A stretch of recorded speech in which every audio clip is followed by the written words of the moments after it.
سيدنا ومولانا أبي القاسم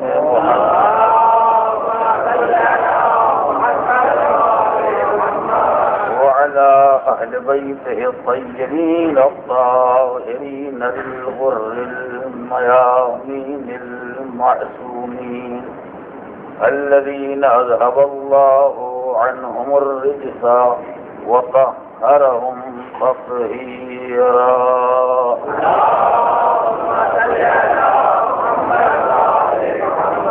أما بعد فقد قال الله الحكيم في كتابه الكريم: بسم الله الرحمن الرحيم. نون والقلم وما يسطرون ما أنت بنعمة ربك بمجنون وإن لك لأجرا غير ممنون وإنك لعلى خلق عظيم فستبصر ويبصرون بأيكم المفتون. صلوات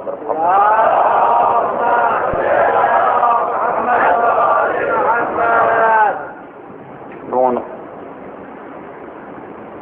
قلم اور تحریر کی قسم. پیغمبر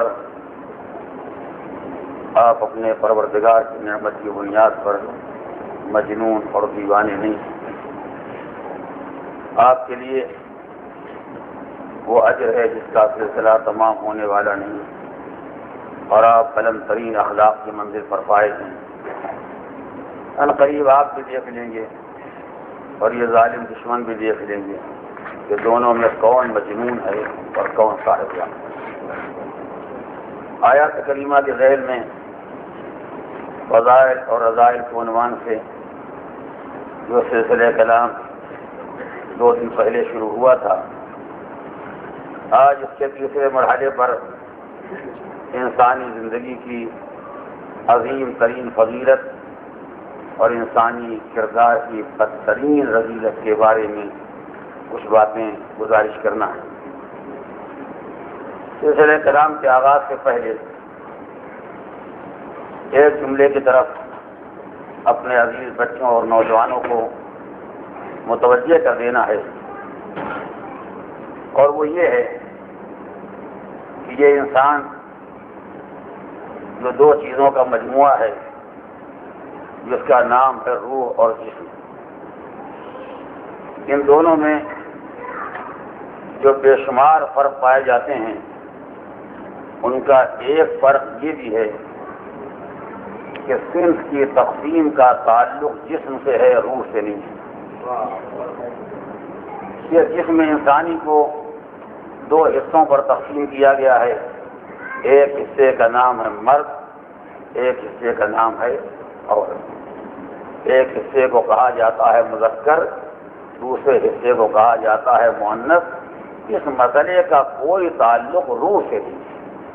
روح نہ مرد ہوتی ہے نہ عورت ہوتی ہے، روح نہ مذکر ہوتی ہے نہ مؤنث ہوتی ہے. یہی وجہ ہے کہ پائی جاتی ہے آپ کے اندر مگر کہی جاتی ہے مؤنث. ایسا نہیں ہوا کہ میں آپ حضرات کے بارے میں کہوں آپ کے اندر روح پایا جاتا ہے اور کسی خاتون سے گزارش کروں آپ کے اندر روح پائی جاتی ہے. روح کے لیے ایک لفظ استعمال ہوتا ہے، وہ ہر ایک کے لیے استعمال ہوتا ہے. عورت میں بھی روح پائی جاتی ہے، مرد میں بھی روح پائی جاتی ہے. یہ خود اس بات کی علامت ہے ان دونوں میں تفرقہ پیدا ہو گیا، روح میں تفرقہ نہیں پیدا ہو گیا. تو انسانی حیات کا یہ تفرقہ اور انسانی نوع کی یہ تقسیم مرد اور عورت، اس تقسیم کا تعلق انسان کے جسمانی حصے سے ہے، اس کا کوئی تعلق انسان کے روحانی حصے سے نہیں.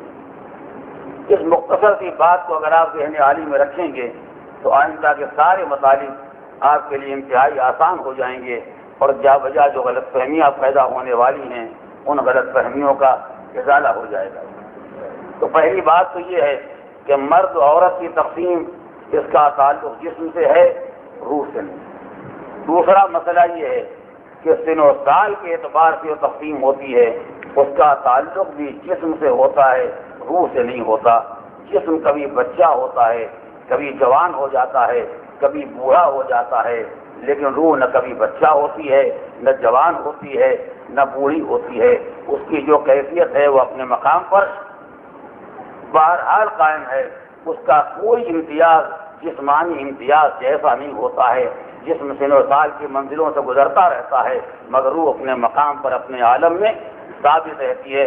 حد یہ ہے کہ جسم کبھی زندہ ہوتا ہے، کبھی مردہ ہوتا ہے، مگر روح جسم کے مرنے کے بعد بھی مردہ نہیں ہوتی، ورنہ اگر روح جسم کے مرنے کے ساتھ مردہ ہو گئی ہوتی تو اسماع افہام کے کوئی معنی نہ رکھ جاتے۔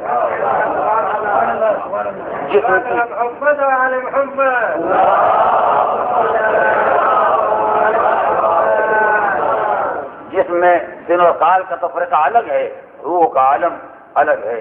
اسی اعتبار سے قوم اور نسل و رنگ کا تفریقہ، اس کا تعلق بھی جسم سے ہوتا ہے۔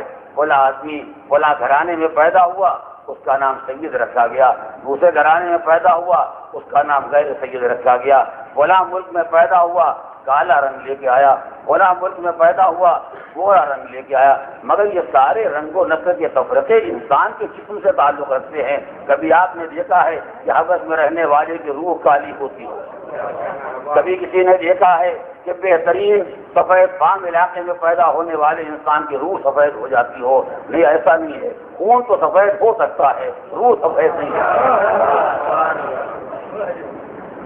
لہذا جسم کی دنیا رنگ و نسل کے اعتبار سے الگ ہوتی ہے، روح کا عالم الگ ہوتا ہے۔ اگر یہاں تک آپ میرے ساتھ چلے ہیں تو ایک جملہ اور بھی احتیاطاً ذہن میں رکھیں جو شاید خاتمہ کلام میں کام آئے گا۔ حج یہ ہے کہ آزاد اور غلام کی تقسیم بھی جسم کے اعتبار سے ہوتی ہے، روح کے اعتبار سے نہیں ہوتی۔ کتنے آزاد ہوتے ہیں کہ جن کی روحیں غلام ہوتی ہیں، اور کتنے غلام ہوتے ہیں جن کی روحیں آزاد ہوتی ہیں۔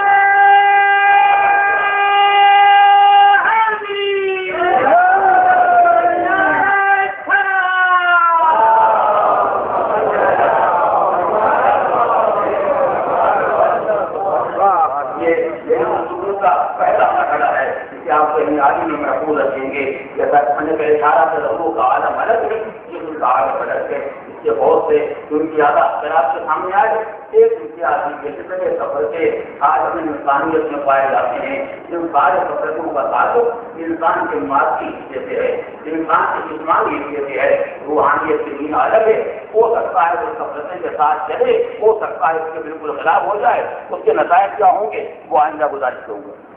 دوسری بات جو منزل تمہید میں ذہن میں محفوظ کرنے کی ہے اور جس کا محفوظ کر لینا ضروری ہے، وہ یہ ہے کہ انسان کے جتنے فضائل ہیں یا رذائل ہیں، جتنے کمالات ہیں یا جتنی بری صفتیں ہیں، انسان کا حسن، انسان کا عیب، جس کا دار و مدار جن چیزوں پر ہے، ان سب کا تعلق انسان کی روح سے ہے، جسم سے نہیں ہے۔ آپ بڑے بہادر ہیں تو بہادری ہاتھ پاؤں میں نہیں ہوتی، بہادری روح میں ہوتی ہے۔ اگر بہادری روح میں پائی جاتی ہے تو کمزور اور لاغر جسم والا میدان میں قدم جما دیتا ہے، اور اگر روح میں بزدلی پیدا ہو گئی تو انتہائی اچھے حسین ہاتھ پاؤں رکھنے والا بھی اپنے پیروں کا مصرف کرتا ہے، ہاتھوں کو صرف نہیں کرتا۔ اگر آپ کی روح میں صفت کرم پیدا ہو گئی تو آپ کا ہاتھ جیب سے سائل کی طرف جائے گا، اگر آپ کی روح میں صفت بخل پیدا ہو گئی تو آپ کا ہاتھ سائل سے جیب کی طرف آئے گا۔ یہ روح ہے جو انسان کو حرکت دیتی رہتی ہے، مگر کمالات کا مرکز، کمالات کا سرچشمہ، کمالات کی واقعی منزل جسم نہیں ہے بلکہ روح ہے۔ اس کی طرف میں اشارہ بھی کر چکا ہوں۔ اگر انسانی کمالات کا تعلق انسانی جسم سے ہوتا تو جسم کے اتار چڑھاؤ کے ساتھ کمالات کے فرق پیدا ہوگا۔ ماشاءاللہ انسان صحت مند ہے، بڑا کریم ہے، بیمار ہو گیا تو جتنا جسم گھٹ گیا اتنے ہی پون اس کا کرم بھی گھٹ گیا۔ حالانکہ اس کے برف دیکھنے میں آتا ہے، جب تک صحت مند رہتے ہیں کرم نہیں کرتے، جب رحم و کرم کے محتاج ہو جاتے ہیں تب کرم یاد آتا ہے۔ فقیر کو دے دیا جائے، مسکین کو دے دیا جائے، صدقہ نکال دیا جائے، خیرات کر دی جائے، یہ پہلے ہی کر دیا ہوتا بستر پہ لیٹنے کی نوبت ہی کیوں آتی؟ یہ کام پہلے ہی کر لیا ہوتا بیمار ہونے کی نوبت ہی کیوں آتی؟ اس لیے کہ ظاہر ہے کہ مصائب کی دو قسمیں ہوتی ہیں، ایک مصائب کے لیے لفظ رفع استعمال ہوتا ہے، ایک لفظ دفع استعمال ہوتا ہے۔ یہ عربی کے دو لفظ ہیں، ایک کا نام ہے رفع، ایک کا نام ہے دفع، یعنی مصیبت آ جائے اس کو ٹالا جائے، یہ ہے رفع، اور آنے نہ پائے روک دیا جائے، اس کا نام ہے دفع۔ پروردگار عالم نے اپنے کو راسول بلا نہیں کہا، اپنے کو داسول بلا کہا۔ وہ اپنے بندوں کو اتنا مہربان ہے کہ دنیا کے حکمرانوں کی طرح مصیبتوں میں پھنسا کے نہیں نکالنا چاہتا ہے کہ لوگ قدرداں ہو جائیں۔ وہ اپنے بندوں کو مصیبتوں سے بچانا چاہتا ہے۔ دنیا والے جو اپنی شخصیت کا روک قائم کرنا چاہتے ہیں تو چاہتے پہلے آدمی کہیں تو پریشانی میں پڑ جائے، مبتلا ہو جائے، اس کے بعد فوراً آگے، اس کی اردو مسئلہ ہے، کہتے ہیں آگ لگا کے بالٹی لے کے دوڑے، پہلے خود ہی آگ لگائی اور سب سے پہلے بالٹی میں پانی لے کے آگے۔ ہر ایک نے کہا جناب اگر وہ نہ آئے ہوتے تو آگ کیسے بجھتی؟ یہ کوئی بیچارہ سوچ ہی نہ سکا کہ وہ نہ ہوتے تو کیسے لگتی۔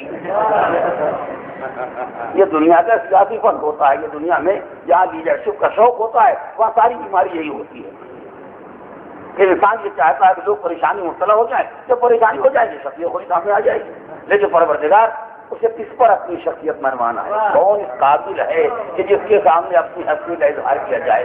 ایک اپنا ارادہ نہ ہوتا تو کوئی صاحب نہ ہوتے، اور جس دن ارادہ بدل جائے گا پھر کوئی صاحب نہ رہ جائیں گے۔ جتنے صاحب صاحبہ جو کچھ دکھائی دے رہے ہیں، ایک ارادہ الہی، ایک کرم میں پروردگار ہے جس کی یہ کرشمے ہے، جو اتنا بڑا مجمع دکھائی دے رہا ہے۔ خدا نہ کردہ ابھی ارادہ الہی بدل جائے تو اس علاقے کا نام قبرستان ہو سکتا ہے، اس علاقے کا نام آبادی نہیں ہو سکتا ہے۔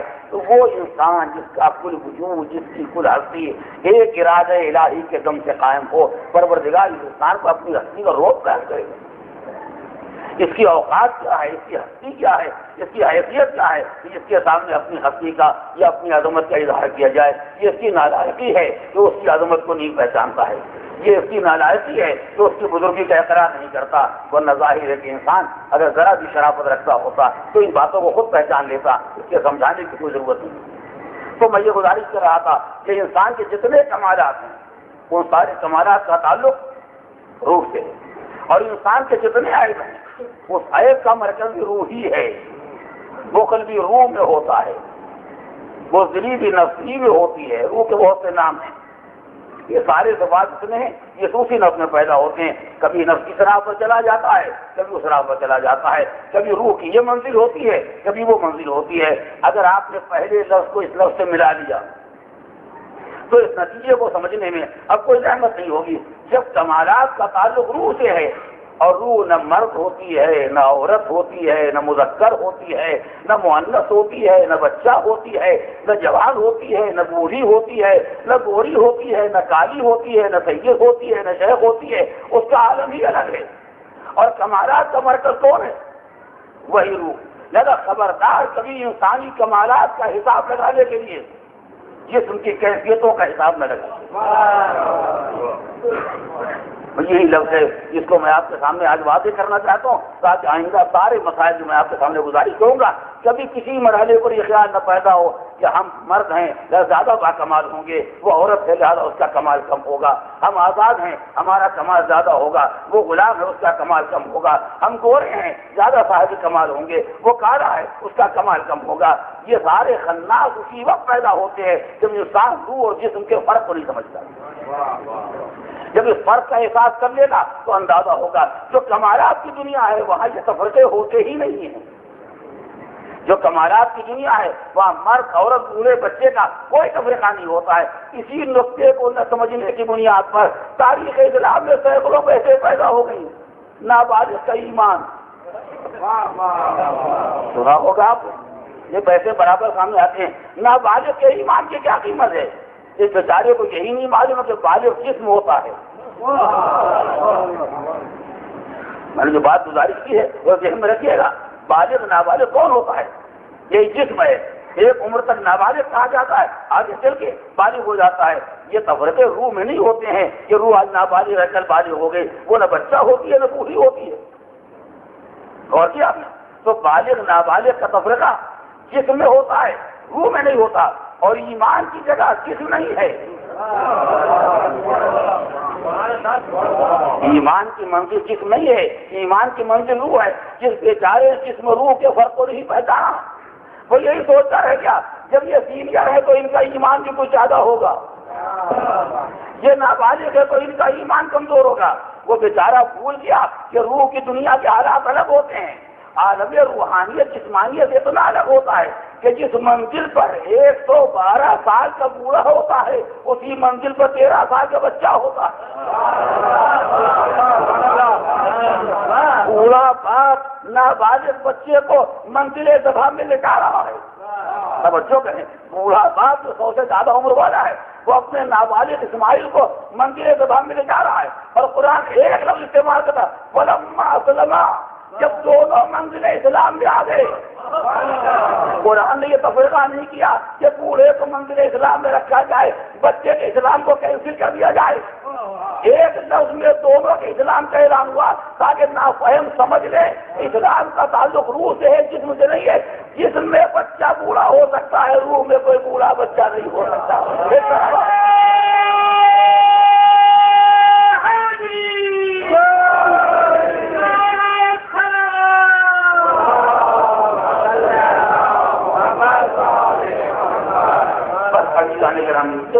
تمیز تھی جو میں نے آپ کے سامنے گزارش کی ہے، آج کے لیے بھی اور آئندہ مجالس کے لیے بھی، ان دونوں باتوں کو آپ اپنے ذہن میں آ رہی ہیں محفوظ رکھیں گے۔ آج انسانی روحانیت اور انسانی نفس کے عظیم ترین کمال کے بارے میں کچھ باتیں گزارش کرنا ہے۔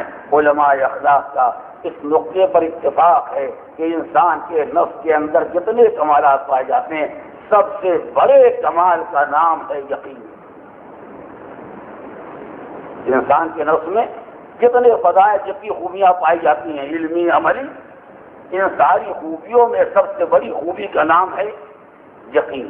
اگر دولت یقین انسان کو حاصل ہو جائے تو اس سے بڑا کوئی صاحب کمال نہیں، اور اگر انسان کو دولت یقین حاصل نہ ہو تو انسان سب کچھ ہو سکتا ہے مگر کمال کی اعلیٰ ترین منزل تک نہیں جا سکتا۔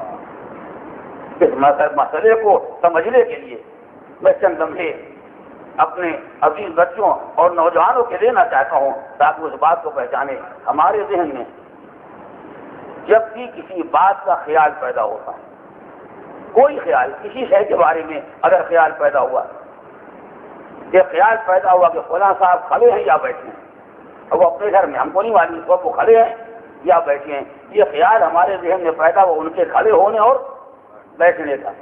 اس خیال کے آتے ہی ہمارا ذہن 4 حصوں میں تقسیم ہو جاتا ہے۔ توجہ کریں، جیسے کسی بات کا خیال پیدا ہوا ویسے ہی ہمارا ذہن 4 حصوں میں تقسیم ہو جاتا ہے۔ کبھی ایسا ہوتا ہے کہ اس خیال کے دونوں رخ بالکل برابر ہوتے ہیں۔ وہ لفظ میں استعمال کروں گا جس کے سب مانوس ہیں، 50-50 سمجھتے ہیں، ہاں انگریزی میں نہیں اردو میں، یعنی 50% ان کے کھڑے ہونے کا خیال ہے اور 50% ان کے بیٹھنے کا خیال ہو سکتا ہے وہ اپنے گھر میں اس وقت کھڑے ہوں اور ہو سکتا ہے وہ اپنے گھر میں اس وقت بیٹھے ہوں۔ 50% یہ خیال ہے، 50% وہ خیال ہے، یعنی دونوں طرف خیالات ایک کہتے ہیں، نہ ادھر کوئی زیادہ نہ ادھر کوئی زیادہ۔ یہ کیفیت جو انسان میں پیدا ہوتی ہے کہ دونوں حالات بالکل برابر ہیں، یہ بھی خیال ویسا ہی ہے وہ بھی خیال ویسا ہی، اس کیفیت کا نام ہے شک۔ کسے کہتے ہیں؟ شک۔ اس کے بعد انسان نے سوچنا شروع کیا، یہ سوچا کہ رات کے وقت کون بیوقوف آدمی ہے جو کھڑا رہے گا، مثلا یہ رات کا وقت ہے، یہ 10 بجے رات 9 بجے رات کو کون آدمی کھڑا ہوگا بلا وجہ، اس کے معنی ہے کہ وہ بیٹھے ہوں گے۔ تو جیسے ہم نے اپنے خیال میں رات کو جوڑ دیا ویسے بیٹھنے کا خیال زیادہ ہو گیا اور کھڑے ہونے کا خیال کم ہو گیا، وہ نہیں ہوا، جب یہ خیال جھک گیا اور یہ پلہ اوپر چلا گیا۔ جو پلہ جھک گیا اس کا نام ہے ظن، جس کو ہم اردو میں کہتے ہیں گمان۔ جو پلہ جھک گیا اس کو کہتے ہیں ظن، زے والا نہیں زو والا۔ ہاں کبھی کبھی جملے کی وضاحت بھی کرنا پڑتی ہے، اس لیے کہ ظاہر ہے جب کبھی کبھی پلہ جھک جاتا ہے تو زو والا ظن ہے، اور جس کا پلہ ہمیشہ جھکا رہتا ہے اس کا خیال اس پر نہیں ہو سکتا ہے۔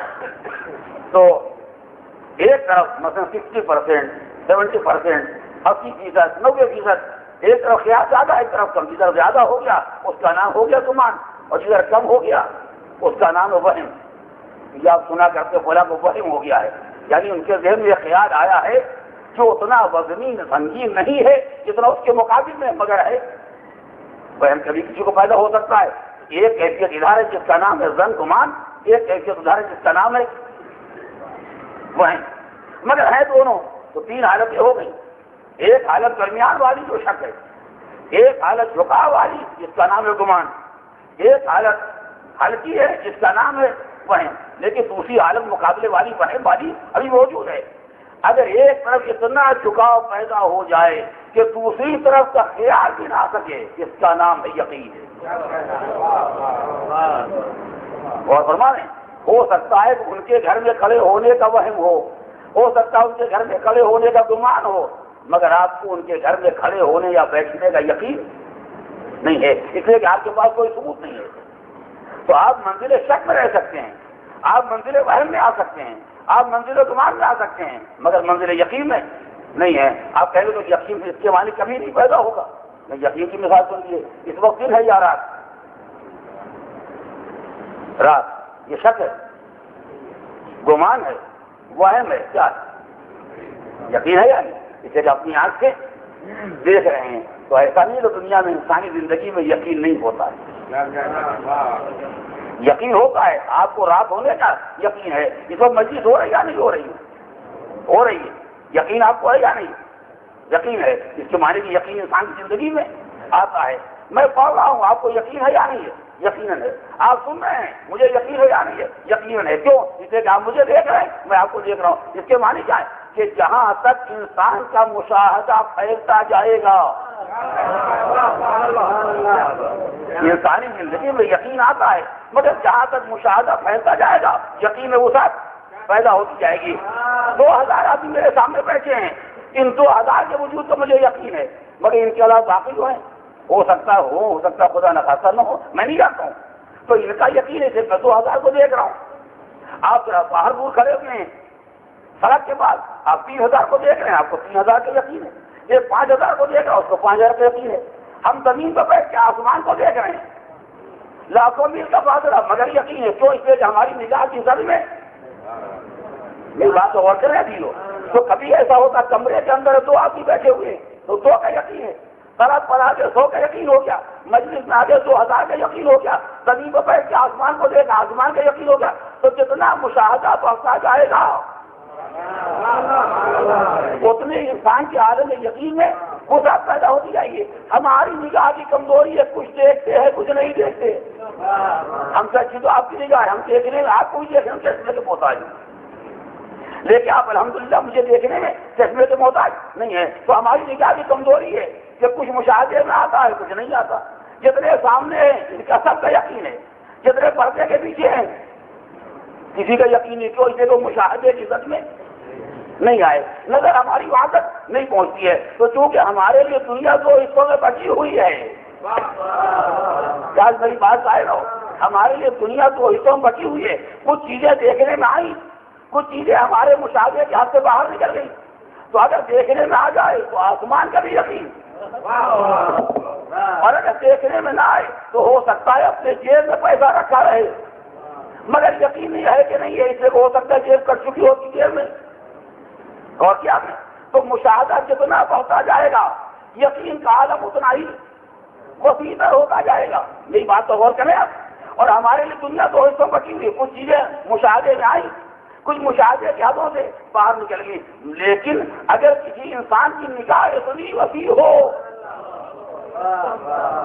نہیں سوچو کیا آپ نے, اگر کسی انسان کے مشاہدے میں اتنی وسعت پائی جاتی ہو کہ جیسے ہمارے لیے ہاتھ کی 5 انگلیاں اس کے لیے یہ کل کائنات, تو ہمارا عالم یقین 5 انگلیوں تک محدود رہ جائے گا. اس کا عالم یقین کل کائنات کو احاطے میں لے لے گا. لہذا ہم ہمیشہ یہ کہیں گے کہ جب پردہ ہٹ جائے گا یقین پڑ جائے گا. ہم تو زندگی بھر یہی کہتے رہیں گے, اور پردے ہٹتے جائیں گے اور یقین بڑھتا جائے گا, اور حجابات رکتے جائیں گے اور یقین بڑھتا جائے گا. لیکن اگر نگاہ میں اتنی وسعت پائی جاتی ہو تو اسے یہ کہنے کا ہے کہ اگر پردے ہٹا دیے جائے تو یقین میں کوئی اضافہ ہونے والا نہیں ہے.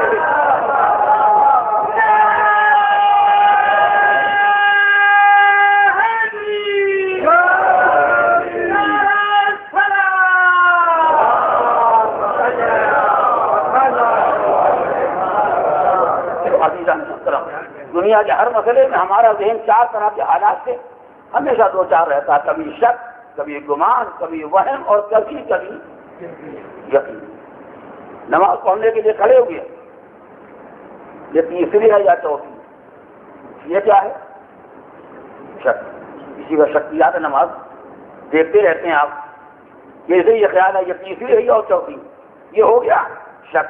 ایک لمحے کے لیے غور کیا، ابھی تو ہم تشہد پڑھ کے اٹھے ہیں، ابھی ہم تشہد پڑھ کے اٹھے ہیں، اس کے معنی کیا ہے؟ یہ تیسری ہے. تشہد کا خیال جیسے ہی آیا، تیسری ہونے کا خیال کچھ زیادہ ہو گیا، اس کا نام ہو گیا گمان. اسی لیے شریعت نے کہا جب تک شک رہے اس کا کوئی اعتبار نہیں ہے، جب گمان ہو جائے تو اس پر عمل ہو سکتا ہے، لیکن اگر گمان نہ پیدا ہو تو جو شک کے قوانین ہیں، 3 اور 4 میں شک ہو جائے تو 4 پر بنا رکھیے گا، کہیں 3 پر نہ رکھ دیجیے گا.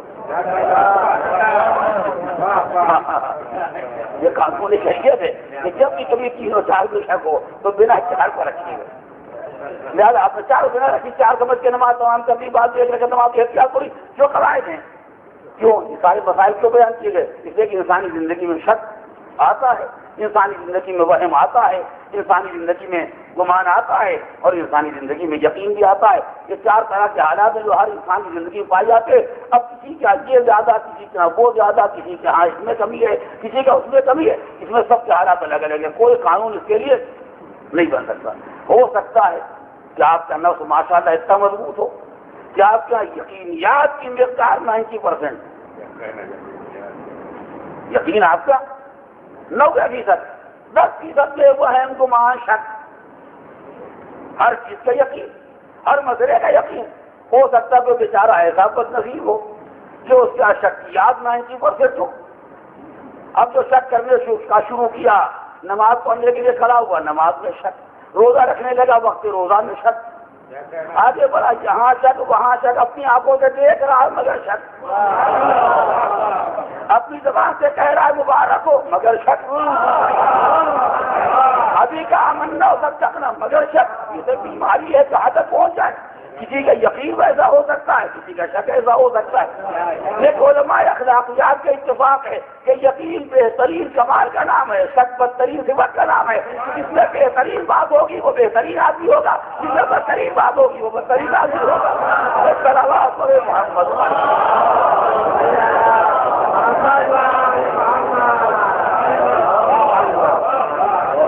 تو انسانی زندگی میں جب کوئی ایسا خیال پیدا ہو جس کے خلاف کا تصور بھی نہ پیدا ہو سکے، جس 2 2 4 3 3 6، یہ رات، آنے والا دن، یہ روشنی، اندھیرا، جب ایسی کیفیت پیدا ہو جائے تو اس کا نام ہے یقین.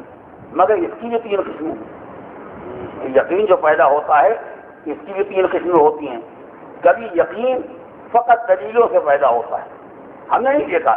اب ظاہر ہے کہ آپ میں ماشاءاللہ نہ جانے کتنے حضرات ایسے ہوں گے جنہوں نے مثلا امریکہ نہیں دیکھا، لندن نہیں دیکھا، لیکن اگر میں ممبر سے اعلان کروں آپ لوگوں کو غلط فہمی ہو گئی ہے. سارے پروگرام، سارے اخبار، سارے ریڈیو، سارے ٹی وی سب جھوٹ بولتے ہیں. دنیا میں امریکہ نام کی کوئی جگہ نہیں، لندن نام کی کوئی جگہ نہیں. آپ مانیں گے؟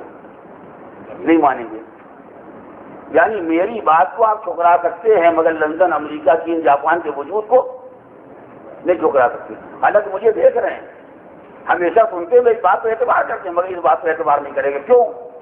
اس لیے کہ آپ کو ان ملکوں کا اتنا یقین پیدا ہو چکا ہے کہ اس کے مقابلے میں کچھ سوچنے سننے کے لیے تیار نہیں ہے. تو یقین کے لیے کچھ دیکھنے کی شرط نہیں ہے.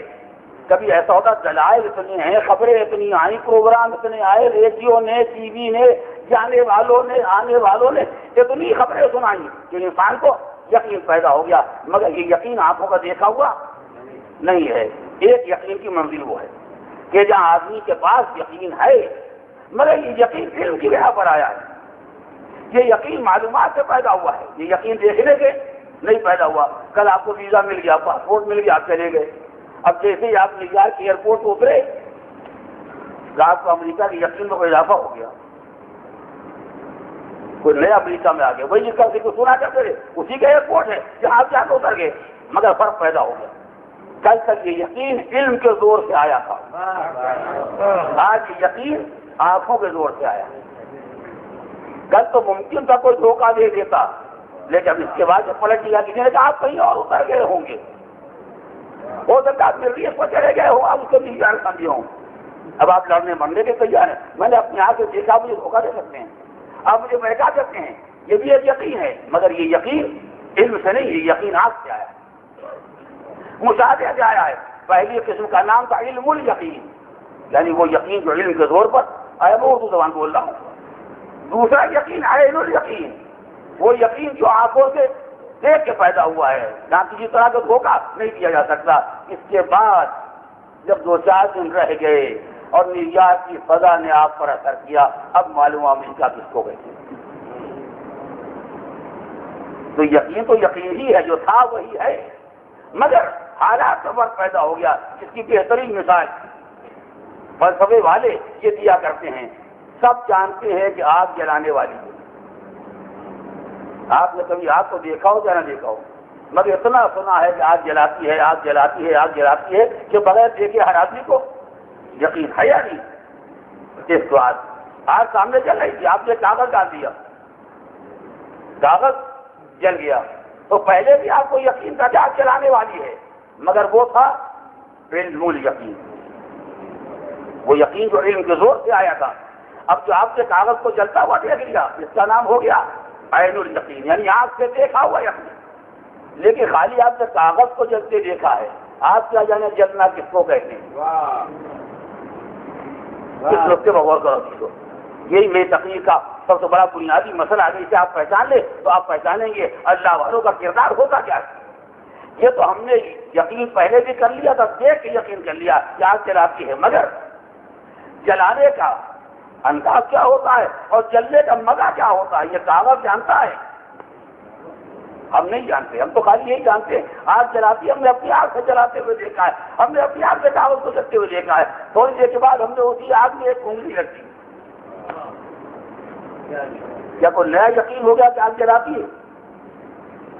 آگ جلاتی ہے اس کا یقین تو اس وقت ہی تھا جب کاغذ جل رہا تھا، مگر جلانا کیا ہے، جلنا کیا ہے، اس کا اندازہ اس وقت ہوا جب اپنی انگلی آگ میں گئی۔ توجہ کریں، تو جلنے کا نام سننا اور ہے، جلنے کی لذت کا احساس کرنا۔ اب کیا اس کا تکلیف کہیے، کبھی آپ کو لذت نہ کہیں گے، مگر آگ میں جلنے کے بعد، آگ میں جانے کے بعد جو انسان کو آگ کا یقین پیدا ہوتا ہے، اس سے بالا پر کوئی یقین نہیں ہے۔ اس لیے کہ پہلے علم سنایا تھا، اس کے بعد یقین دیکھا ہوا ہے، لیکن تیسرا مرحلہ وہ ہے کہ جہاں یقین محسوس کیا ہوا ہے۔ میں جن لفظوں میں اس حقیقت کو واضح کروں، جو بات خود مجھ پر واضح نہیں ہے، اس منزل تک پہنچائی گئی ہے، تو میں آپ پر کیا واضح کروں گا، لیکن جہاں تک آپ غور کر سکتے ہو سوچ کے جائیں۔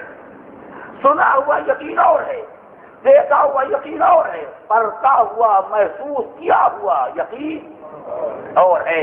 عزیزو، میں اپنے ایمان، آپ کے ایمان کے بارے میں کچھ نہیں کہہ سکتا، انشاءاللہ مجھے بھی یقین خدا ہے، آپ کو بھی یقین خدا ہے، مگر یہ یقین وہ جو دلیلوں سے آیا، زمین کو دیکھا کوئی خالق ہوگا، آسمان کو دیکھا کوئی خالق ہوگا، کائنات کو دیکھا کوئی خالق ہوگا، مخلوقات کو دیکھا کوئی خالق ہوگا، مگر یہ سب یقین ہوا ہے جو علم کے زور سے آیا ہے۔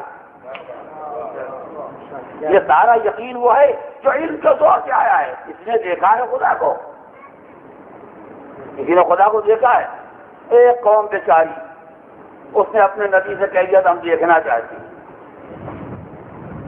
ہم خدا کو دیکھیں گے نہیں تو مانیں گے نہیں۔ جناب موسیٰ نے کہا چلو، اگر خدا کو دیکھنے کا شوق ہے، پروردگار یہ قوم آئی ہے تیرا جلوہ دیکھنے کے لیے۔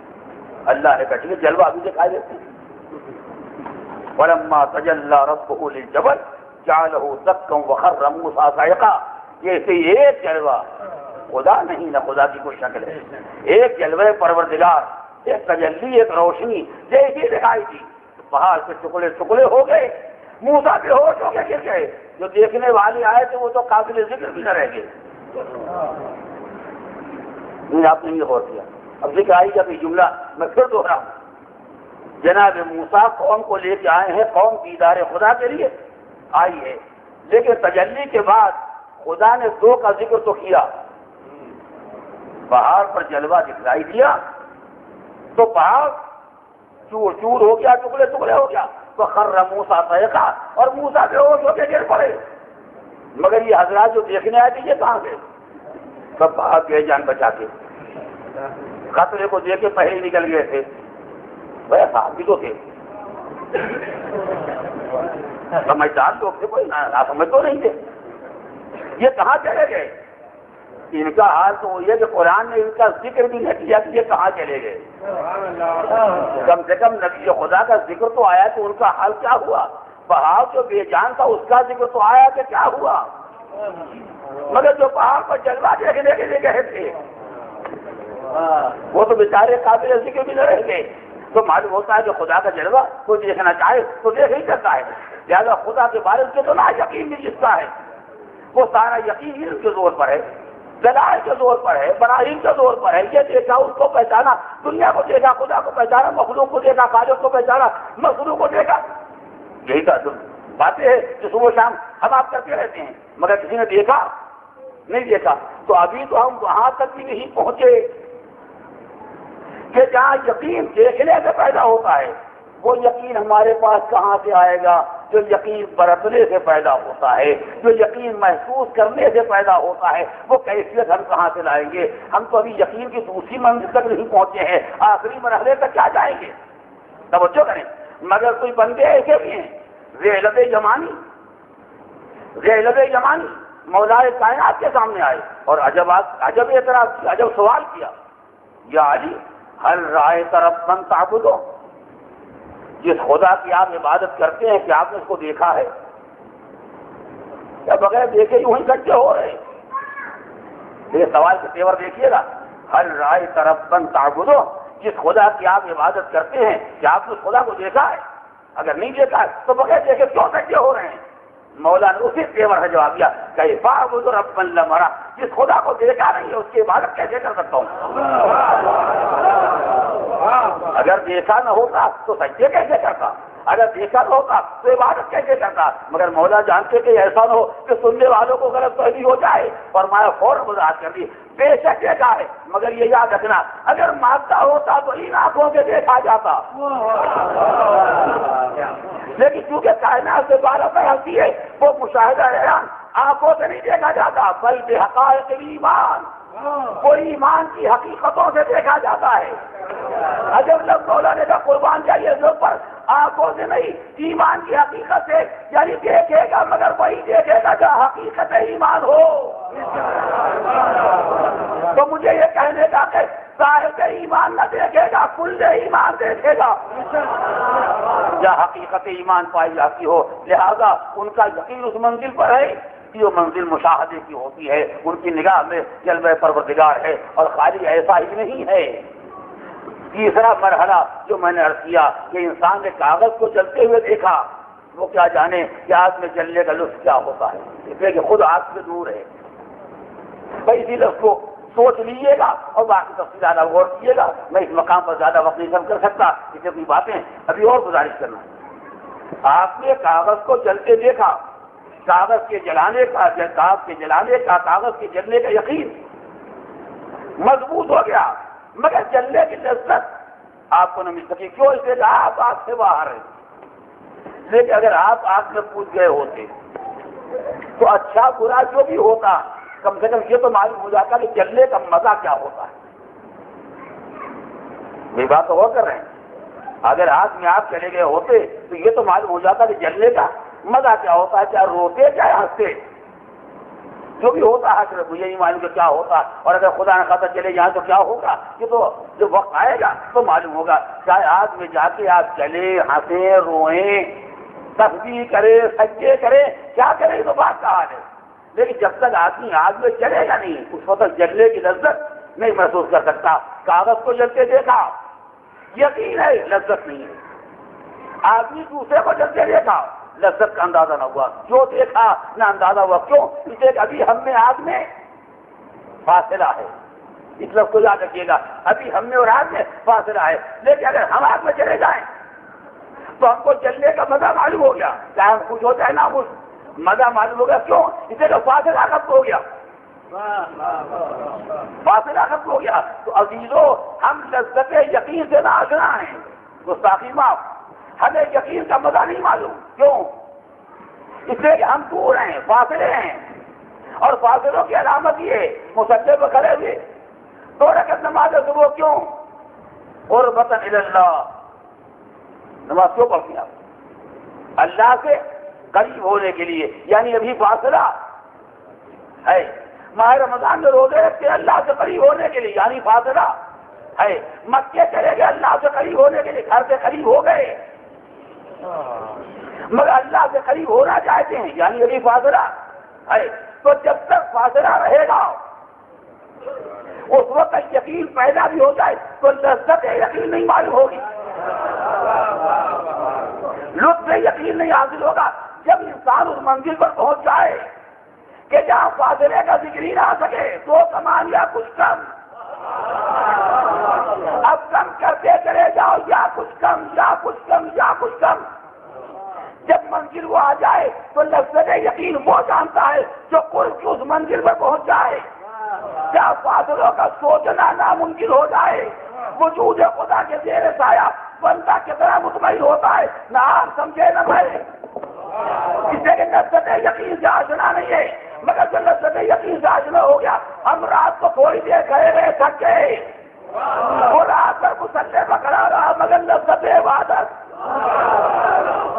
ہم تلواروں کے سائے میں لیٹ جائیں تو نیند نہ آئے، اسے کہ خوف موت آ رہی ہے، مگر جو منزل یقین پر آ گیا اسے اسی رات نیند آئی، کبھی نیند نہ آئی.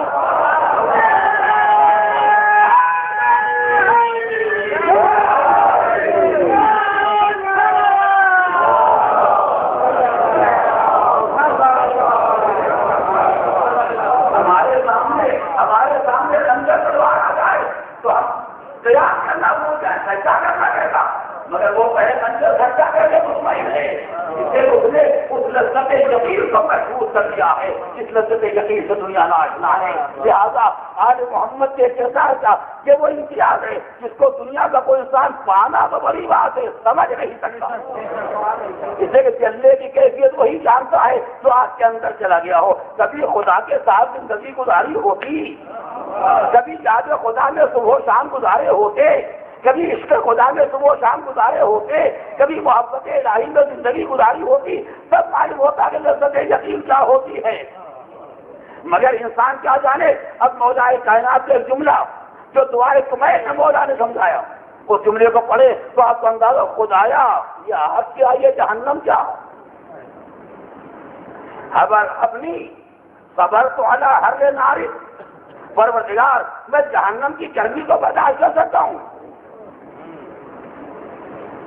میں عذاب کو برداشت کر سکتا ہوں، فراق کو برداشت نہیں کر سکتا. بات آ گئی ہے تو اس جملے کو بھی سنی عزیزو، اور یاد رکھیے کہ میں نے ایک نیا رخ آپ کے حوالے کیا. مولا کہتے ہیں خدایا عذاب تو برداشت ہو سکتا ہے مگر فراق برداشت نہیں ہو سکتا. کیوں؟ اس لیے کہ عذاب ثواب یہ تو غلاموں کے کام ہیں، یہ بندوں کے کام ہیں، وصل و فراق یہ عاشقوں کا کام ہے. ابھی یہ بتانا چاہتے ہیں کہ یہ منزل بندگی اتنی بلند ہو گئی ہے کہ بندگی عشق کے سانچے میں ڈھل گئی ہے. اب گرمی برداشت ہو سکتی ہے، آگ برداشت ہو سکتی ہے، مصیبت برداشت ہو سکتی ہے، مگر خدایا تیرا فراق.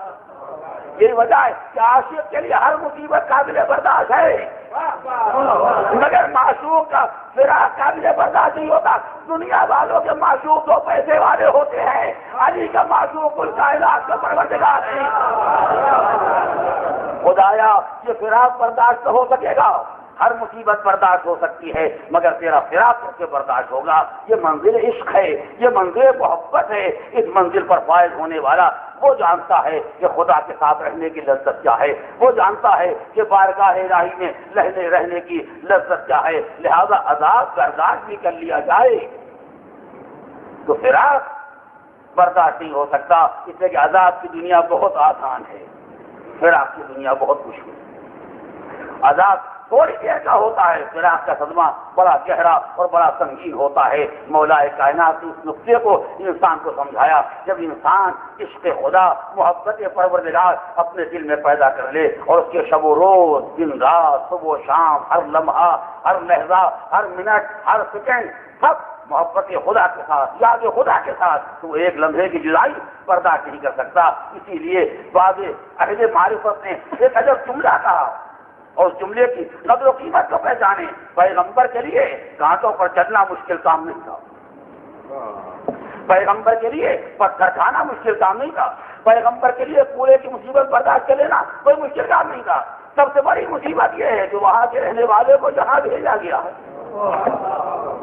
اگر بندے خدا نہ ہوتا، اگر کمال بندگی کی منزل پر نہ ہوتا تو اتنا بڑا فراق کیسے برداشت کرتا؟ جتنی دیر نبی کو قوم کے سامنے رہنا پڑتا ہے، سب سے سخت ترین لمحہ وہ ہوتا ہے جب ادھر سے مڑ کے ادھر دیکھنا ہوتا ہے۔ میں کن لفظوں میں اس بات کو گزارش کروں، اب آئی یہ بات تو اسے پہچانیے گا۔ مسجد میں گئے، آپ سے بات کر رہے ہیں آدھا گھنٹہ پہلے سے، ان سے بات کریں نماز کے 2 گھنٹے بعد تک، کوئی تھکن نہیں، کوئی پریشانی نہیں، کوئی الجھن نہیں، اور جیسی ادھر سے مڑ کے ادھر کھڑے ہوئے مصلی پر ابرو بقبلہ نیت نماز، اب خدا کے قربتاً الی اللہ ادھر متوجہ ہو گئے۔ کیا ان کو نہ کہنا یاد نہیں تھا جو سورہ وشم شروع کر دیا؟ کیا ان کو اذا جاء نصر اللہ یاد نہیں تھا جو سورہ دہر شروع کر دیا؟ یعنی کتنی جلدی چھٹی ملے۔ توجہ کریں، نماز کے 1 گھنٹہ پہلے مسجد میں آئے، 1 گھنٹے تک زید سے عمر سے بکر سے فلاں سے ان سے باتیں کرتے رہے، نہ اکتاہٹ نہ پریشانی نہ الجھن نہ کوئی مصیبت نہ قیامت، بلکہ اگر اذان 2-4 منٹ لیٹ ہو جائے تو اور خوش ہوں گے، لیکن اگر نماز 2 منٹ کی بجائے 2.5 منٹ ہو جائے الجھن پیدا ہو گئے۔ کیوں؟ سوچ رہے ہیں آپ یہ کیوں؟ اس لیے کہ ہمیں ادھر زیادہ لطف آتا ہے، ہمیں ادھر زیادہ لطف آتا ہے۔ تو عزیزو، ہم جو ادھر رک کر کے کھڑے ہوتے ہیں مصلی پر خدا کی طرف، تو جتنی اکتاہٹ جتنی پریشانی جتنی الجھن ہمیں اس وقت پیدا ہوتی ہے جب ادھر سے مڑ کے ادھر دیکھتے ہیں۔ ہائے کوئی قلب معصوم کی کیفیت کا اندازہ کرے کہ جب ان کو ادھر سے مڑ کے ادھر دیکھنا پڑتا ہے تو ان کے دل پر کیا گزرتی ہے کہ وہ ہمارے سامنے آ کے ہدایت کے لیے ہم سے باتیں کرتے ہیں اور اتنی دیر کے لیے وہ مناجات رک جاتی ہے تو اپنے پروردگار سے کر رہے تھے، تو ان کے دل پر زیادہ صدمہ ہوتا ہے اس سے کئی زیادہ جتنی ہمیں تکلیف ہوتی ہے نماز کے دن، اس لیے کہ ہماری دنیا ادھر کی دنیا ہے، ان کا عالم ادھر کا عالم ہے۔ 12ویں بات درمیان میں آ گئی تو میں نے چاہے کی وضاحت کر دوں، ایک صلوات پڑھے محمد علیہ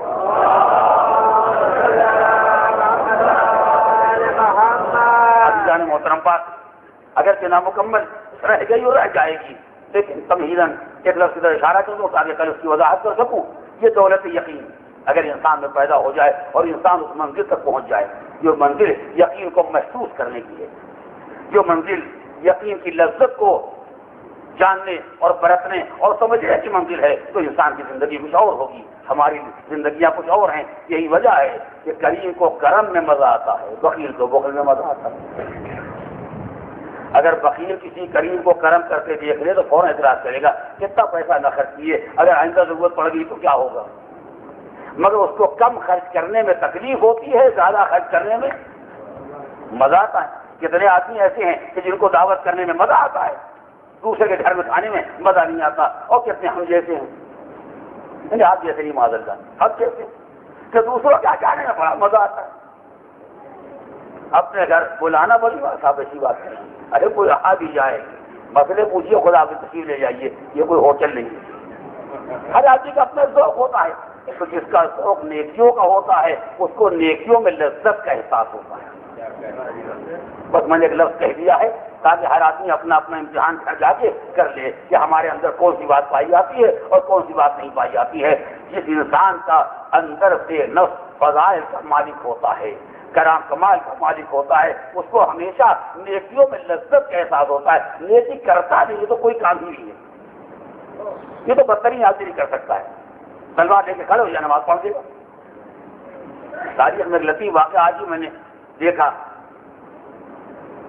مولا کائنات نے ایک آدمی کو نماز پڑھتے دیکھا، ایسی نماز کہ کب شروع ہوئی کب ختم ہوئی یہی نہیں معلوم۔ مولا کو غصہ آ گیا، جیسے سے نماز ختم 1 سیکنڈ کے اندر، اللہ اکبر السلام علیکم۔ فرمایا نالائق، یہ کون سی نماز ہے؟ یہ کون سی نماز ہے؟ یہ نماز اس قابل نہیں کہ خدا اس پر ثواب دے، یہ نماز اس قابل ہے کہ میں اس پر تازیانے لگاؤں۔ یہ توہین ہے نماز، یہ استہزاء ہے، یہ مذاق ہے نماز کا، یہ نماز نہیں ہے۔ جیسے مولا نے تازیانہ دکھلایا، پھر کھڑا ہو گیا اللہ اکبر۔ حضور اگر وہ غلط ہوگی دوبارہ پڑھے گا، تو دوبارہ پڑھے گا تو فوراً جلدی جلدی سے، لیکن اب جلدی جلدی نہیں ہے، اب ذرا سکون سے اسے 2 رکعت نماز پڑھی۔ جب نماز ختم ہو گئی تو اسے کہا حضور آپ کو نماز پسند آ گئی؟ وہ نماز تو مار کھانے والی تھی، اب یہ والی ٹھیک ہے کہ نہیں ہے؟ حضور نماز پسند آ گئی؟ مولا نے سکوت اختیار فرمایا، اسے کہا یہی بتا دیے یہ والی نماز بہتر ہے یا پہلے والی، تاکہ معلوم ہو جائے ویسی پڑھی یا آئندہ یا ایسی۔ اس کا حصہ تو دیکھ لیا کہ مار کھاتے کھاتے بچے، یہ والی بہتر ہے یا وہ؟ مولا نے مسکرا کے فرمایا پہلی والی بہتر تھی۔ سوچیے، یعنی وہ پہلے ناپسندگی کا اظہار فرمایا، تم سزا کے قابل ہو، بیچارے دوسری پہنچی، اگر دوسری پہنچ چکا فرمایا نہیں پہلی والی بہتر تھی، تو اس نے کہا حضور پھر پہلی والی اگر بہتر تھی دوبارہ آپ نے تو پڑھوائی، اگر وہی ٹھیک تھی وہ ٹھیک ہوتی؟ فرمایا نہیں، دونوں میں ایک فرق پایا جاتا ہے، کم سے کم وہ جیسی بھی تھی اللہ کے لیے تو تھی، لیکن فرق پہچانا، وہ نماز ترتیب کے اعتبار سے، ارکان کے اعتبار سے، واجبات کے اعتبار سے غلط تھی، اگر میرا فرض ہے کہ تم بھی کروں، لیکن کم سے کم نیت کے اعتبار سے تو ٹھیک تھی، مگر یہ تو تازیانہ دے کے پڑھی گئی ہے، جو سزا کا رخ دے کے سب پڑھی گئی ہے، ظاہر کے نیت کے اعتبار سے وہ نماز اس سے کہیں زیادہ بہتر ہے۔ یہ مولا نے کیا سمجھایا کہ اسلام دونوں باتیں چاہتا ہے، نہ خالی ظاہری شکل نہ خالی نیت۔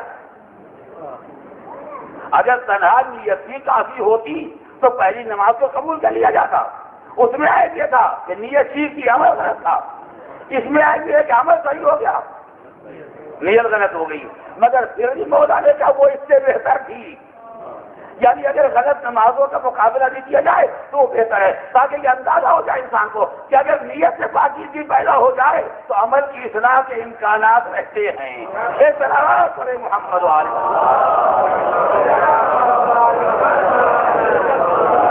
بس عزیزان محترم، ان باتوں کا آپ نگاہ میں رکھیے گا تو اشارہ کر گزارش کروں گا کہ آخر اس دولت یقین کی انسان کو ضرورت کیوں ہے؟ اگر یقین انسان سے چھن جائے تو انسان کا کردار بدترین کردار ہو جائے، اور اگر دولت یقین حقیقتاً انسان کو حاصل ہو جائے تو اس سے بہتر کسی کا کردار نہیں ہے۔ یہ کل کے واسطے ایک تمہید آپ کے سامنے میں نے گزارش کی ہے۔ اب میری پہلی بات کو یاد رکھیے گا، یہ دولت یقین روحانی ہے، یہ دولت یقین وہ ہے جس کا مرکز نفس ہے، جس کا مرکز روح ہے، جس کا کوئی تعلق جسم سے نہیں ہے، جس کا تعلق قبائل سے نہیں ہے، جس کا تعلق اس رنگ سے نہیں ہے۔ لہذا اگر روح میں کمال پایا جاتا ہے، اگر روح میں دولت یقین پائی جاتی ہے تو انسان صاحب فضل و کمال کہا جائے گا، چاہے رنگ کے اعتبار سے سیاہ کیوں نہ ہو، چاہے ملک کے اعتبار سے حبشی کیوں نہ ہو، چاہے پسینے کے اعتبار سے پسینہ بدبودار کیوں نہ ہو، چاہے شکل و صورت کے اعتبار سے حسین و جمیل نہ کہیے، مگر روح میں اگر کمال یقین پایا جاتا ہے تو اس انسان سے بالا تر کوئی انسان نہیں ہوگا۔ اس حقیقت کو بھی کربلا ہی نے بے نقاب کیا، اس حقیقت کو واقع کربلا نے دنیا پر واضح کر دیا کہ انسان کی دولت فضائل قبائل کی محتاج نہیں ہے، انسان کی دولت فضائل رنگ و نسل کی محتاج نہیں ہے، ورنہ جون غلام،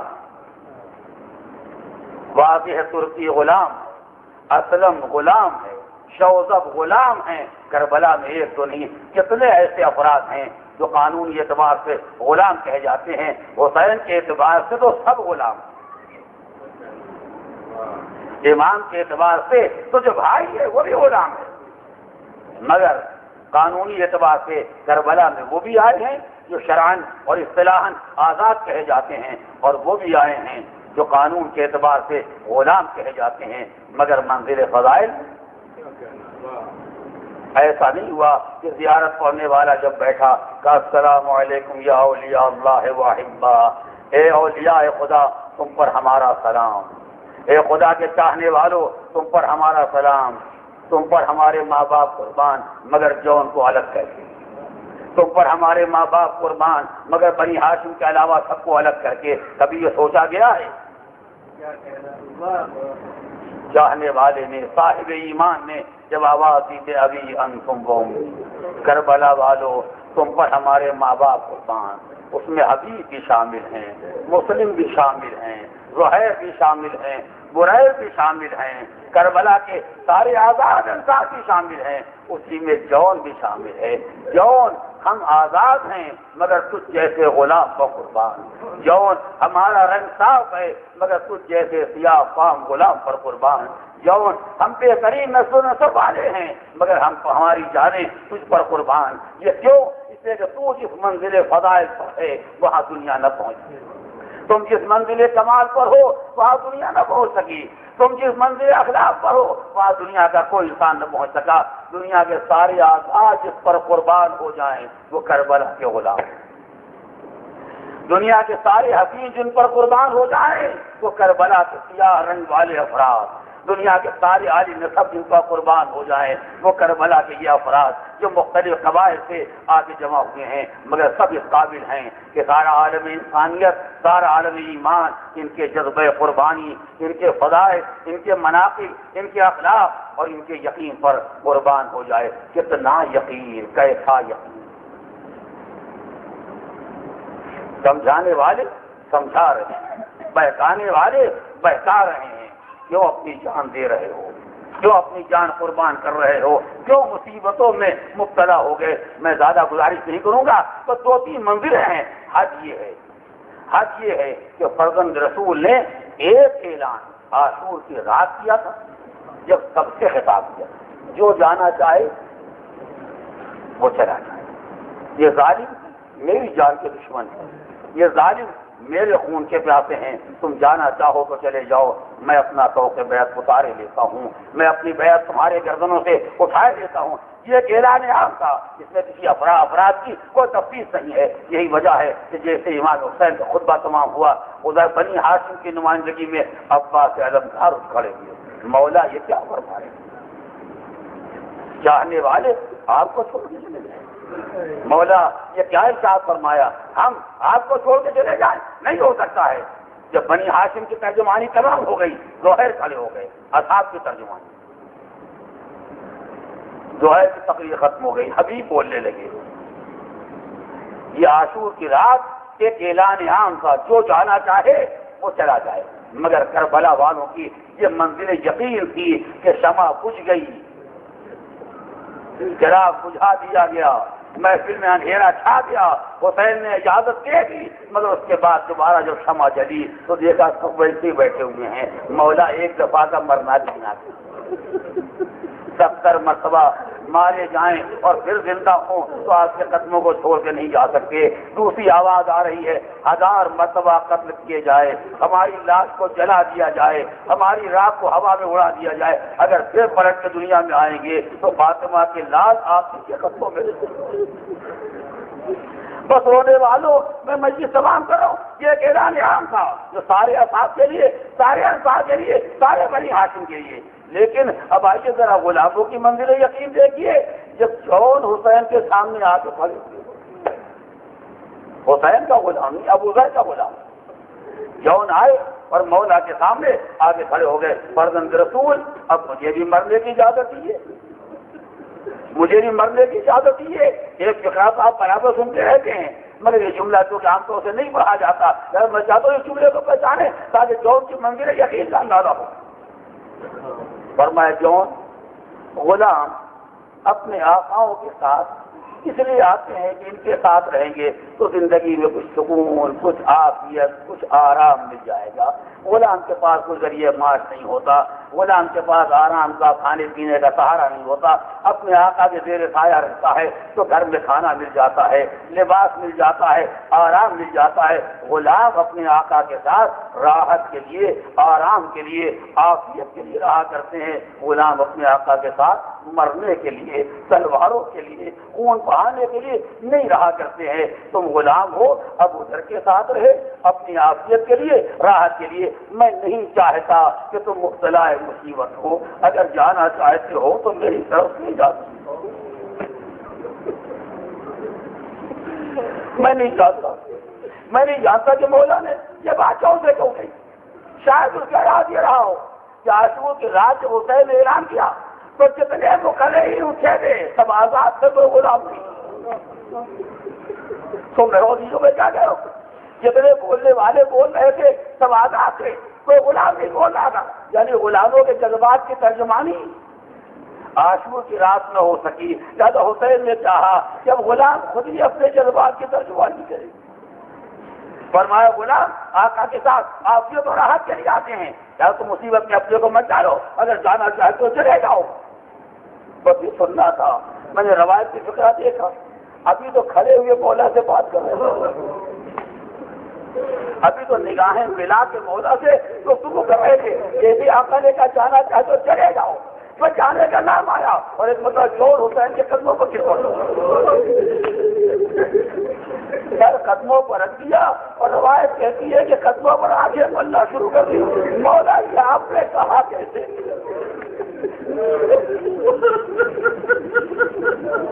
مولا یہ آپ نے کیا فرمایا؟ ہم راحت کے لیے آئے ہیں، ہم آرام کے لیے آئے ہیں، ہم عافیت کے لیے آئے ہیں۔ اس سے بڑا احسان فراموش کون ہوگا جو راحتوں میں آقا کے ساتھ ہے، جو آرام میں مولا کے ساتھ ہے، اور جب مولا مصیبتوں میں گرفتار ہو جائے تو جان بچانے کی فکر کرے۔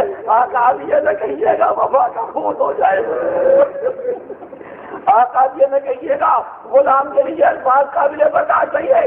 شاید میں سمجھ رہا ہوں کہ آپ مجھے اجازت نہیں دے رہے ہیں، تو اس کا راز یہ ہے کہ میرا رنگ سیاہ ہے، میرا نسب بنی ہاشم جیسا نہیں ہے، میرے پسینے سے بو آ رہی ہے، تو مولا اس بات میں بھی کہہ دے رہا ہوں اگر میری محبت حقیقی ہے، اگر میرا عشق آپ سے واقعی ہے تو صحیح یہ خون وہی رہے گا، سب کا خون رہے گا۔ جون نے اپنی محبت کے بھروسے پر یہ فقرہ کہہ دیا تو حسین نے چاہنے والے کو گلے سے لگا لیا، کہا نہیں جون، میں تمہارے پسینے کو نہیں دیکھ رہا ہوں، میں تمہارے خون کو نہیں دیکھ رہا ہوں، میں تمہارے رنگ کو نہیں دیکھ رہا ہوں، میں تمہارے ایمان کو پہچانتا ہوں، میں تمہارے یقین کو پہچانتا ہوں، میں تمہارے کمال کو جانتا ہوں۔ تمہیں اس لیے روک لیا تھا کہ میرا بیٹا بیمار ہے، بس ابھی جو مجھے سبا ہو رہی، تمہیں میں اس لیے روک رہا تھا کہ میرا آدمی بیمار ہے، میرا بیٹا بیمار ہے، جب سب مسئلے کام آ جائیں گے تو میرے بیٹے کی خدمت کون کرے گا؟ میں نے تمہیں آدمی بیمار کی خدمت کے لیے روک لیا ہو گیا بھی روک، میں نے تمہیں بیمار بیٹے کی خدمت کے لیے روکنا چاہا۔ اگر وہ اجازت دے دے تو میں کچھ نہ کہوں گا، میں اس مطلب مولا کے سامنے سے اٹھے مجھ سے خیمہ بڑا کے آبادی فرزند رسول، فرزند رسول عادل بیمار کے کانوں میں آواز آئی، جون کی آواز کو پہچانا، کیا جون خیر کو ہے کیوں آئے؟ کیا مولا سے مرنے کی اجازت لینے کے لیے گیا تھا؟ مولا فرمانے کہ تم کو میں نے بیمار بیٹے کی خدمت کے لیے روکا ہے، اب آپ فرمائیے کہ مجھے کیا کرنا ہوگا؟ میں آپ کی خدمت کے لیے رہ جاؤں کہ آپ کے بابا کو قربان ہو جاؤں؟ آواز آئی جون، اگر میرے مقدر میں بابا کو قربان ہونا نہیں ہے، اگر میرے حصے میں یہ قربانی نہیں ہے تو جاؤ میری طرف سے بابا کو قربان ہو جاؤ۔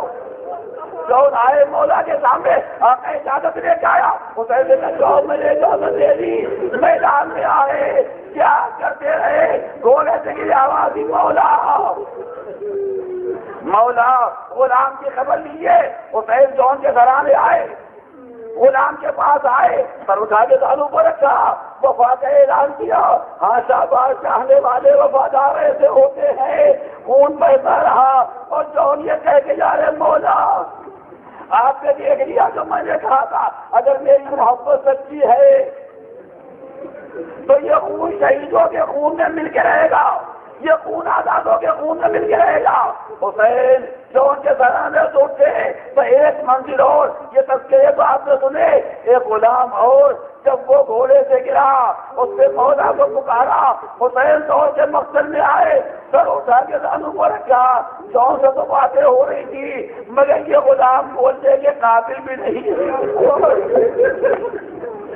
بدآخری کے قابل ہو، یہ غلام بولنے کے لائق نہیں ہے، اسے کہ خش کی عالم میں ہے. اب حسین کون سا کیسے پانی پھر کے کہ چاہنے والے کو ہوش آئے تو چلتے چلتے دو باتیں تو کر لے. ایک بتا پہرا کے لال نے اپنا رخسار رکھ دیا، آنکھوں سے آنسو بہے. اب تو آنسوؤں کی گرمی محسوس ہوئی تو غلام نے آپ کو دی، ارے مولا کیا کر رہے آپ کا رخسارا میرے رخسارے پر آپ پسند رہا اور بازو نے رائے اپنے قربانی دی. یہ تیرا حسین پر حق ہے کہ تیرا رخسارا تیرے رخسارے پر رکھے گا. سيعلم الذين ظلموا أي منقلب ينقلبون. إنا لله وإنا إليه راجعون. إلهي بحق الزهراء وأبيها ومعلها وبنيها. بارها جملہ مومنین کو اعمال صالحہ کی توفیق عنایت، جو بیمار ہے بحق بیمار کربلا انہیں شفاء کامل عاجلہ، جو مشتاق حج و زیارات انہیں حج و زیارات کو مشرف فرما، پرچم اسلام کو سربلند فرما، پرچم کفر و شرک و نفاق کو سرنگوں فرما، انقلاب اسلامی کی حفاظت فرما، ظہور امام میں تعجیل فرما، ہمیں ان کے اصحاب و انصار و اخوان میں شمار فرما. عزیزان محترم، پہلی بات تو یہ ہے کہ آج مجلس کے آغاز میں 10 منٹ کی تاخیر ہو گئی. آپ حضرات اس کو سیرت نہ بنائیں گے انشاءاللہ. کل سے بیان ٹھیک 9 بجے شروع ہو جائے گا. مجلس اپنے وقت سے 8:30 بجے جو ہے شروع ہوتی ہے ویسے شروع ہوگی. دوسرا مسئلہ یہ ہے کہ بعض حضرات نے یہ سوال کیا کہ مرکز میں کرائے کے سلسلے میں جو امداد جمع کی جا رہی ہے، خواتین بھی جمع کر رہی ہیں، مرد بھی جمع کر رہے ہیں، تو ان میں کس کو دیا جائے؟ ظاہر اس میں کوئی تفرقہ اسلام میں نہیں ہے. جس سے آپ کو رسید مل جائے آپ پیسہ اس کو دے سکتے ہیں. خواتین پیسہ اس کو دے سکتی ہیں. خواتین میں جو جمع کرنے والی ہیں ان کو دے دیں، مردوں جو جمع کرنے والے ان کو دے دیں، کاؤنٹر پر لا کے دے دیں. اس میں کوئی تفرقہ نہیں ہے، مگر اتنی گزارش جس کو بھی دیں اس سے وہ رسید مرکز کی جو اس مکان کے کرائے کے لیے ہے وہ رسید لے لیں گے. اس لیے مرکز میں رسیدیں 2 ہیں، ایک رسید جو عام تبرکات کے لیے اور عام امداد جو ہمیشہ آپ حضرات کار خیر میں حصہ لیتے ہیں وہ الگ ہے، اور یہ فنڈ الگ ہے. لہذا آپ حضرات جو پیسہ جس کو دیں گے اس سے یہ رسید